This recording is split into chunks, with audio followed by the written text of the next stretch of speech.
कभी सोचा है कि 3 घंटे की फिल्म की एक एक लाइन तुम्हें सालों तक याद रहती है, लेकिन किताब का एक पेज तुम्हें 3 दिन भी याद नहीं रहता? ऐसा क्यों है?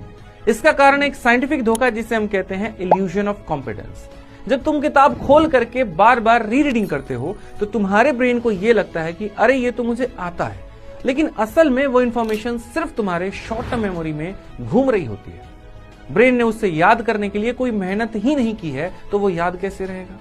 एग्जाम में जब जैसे किताब बंद होती है, तुम्हारे सामने क्वेश्चन आता है तो तुम्हारा दिमाग एकदम ब्लैंक हो जाता है। तो भाई बात करते हैं यहां पर कि चीजों को जल्दी याद कैसे रखें। साइंस कहता है दिमाग को स्ट्रगल कराओ, उसे एक्टिव करो, एक्टिव रिकॉल टेक्निक अपनाओ। जो टॉपिक पढ़ा किताब बंद करो और एक ब्लैंक पेपर लो और उस पर सब कुछ लिखना शुरू कर दो जो तुम्हें याद है।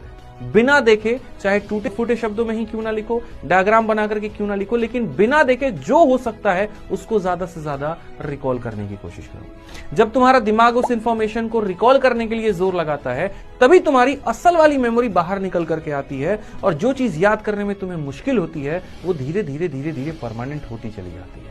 ये री रीडिंग से मुश्किल तो है, लेकिन 10 गुना बेहतर तरीका है चीजों को याद करने का। तो आज ही इसको ट्राई करो और ऐसे ही साइंटिफिक हैक्स के लिए चैनल को सब्सक्राइब करो।